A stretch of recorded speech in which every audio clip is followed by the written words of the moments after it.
വലിയ പെരുന്നാളിനോടനുബന്ധിച്ച് ജൂൺ 5 തൊട്ട് ജൂൺ 8 വരെ ഏകദേശം 4 ദിവസത്തോളമുള്ള വലിയൊരു ലീവ് തന്നെയാണ് യുഎയിൽ പ്രഖ്യാപിച്ചിട്ടുള്ളതില്ലേ.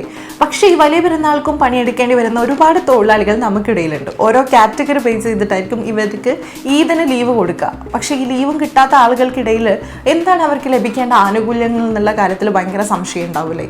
സത്യം പറഞ്ഞാൽ ഈ ഈദ് ഹോളിഡേയ്സിലും വർക്ക് ചെയ്യേണ്ട ഒരു സിറ്റുവേഷൻ നമുക്ക് വന്നിട്ടുണ്ടെങ്കിൽ ആദ്യം തന്നെ പറയുന്നത് ഇതിന് പകരമായിട്ട് മറ്റൊരു ദിവസം, അതായത് കോമ്പൻസേറ്ററി ലീവായിട്ട് നമുക്ക് ഒരു ദിവസം ഡേ ഓഫ് കിട്ടണം എന്നുള്ള കാര്യമാണ് പറയുന്നത്. ഇനി പകരമായി നമ്മൾ ഇങ്ങനെ ലീവ് എടുക്കാൻ ആഗ്രഹിക്കുന്നില്ലെങ്കിൽ ആ ദിവസത്തെ സാലറിയും അതുപോലെ ഒരു ദിവസത്തെ സാലറി നമുക്ക് എത്രയാണോ ആ സാലറിയുടെ 50% എക്സ്ട്രാ ആയിട്ട് നമുക്ക് സാലറി ആയിട്ട് ലഭിക്കണമെന്നാണ് യുഎഇ ലേബർ ലോ അനുസരിച്ച് പറയുന്നത്. തൊഴിലാളികൾ ഇങ്ങനെയുള്ള തന്റെ അവകാശങ്ങൾ ചോദിച്ചറിയണമെന്നും തൊഴിലുടമ ഇങ്ങനെയുള്ള കാര്യങ്ങൾ നിയമപരമായി തന്നെ തൊഴിലാളികൾക്ക് ചെയ്തു കൊടുക്കണമെന്നും യുഎഇ ലേബർ ലോ അനുസരിച്ച് പറയുന്ന കാര്യമാണ്.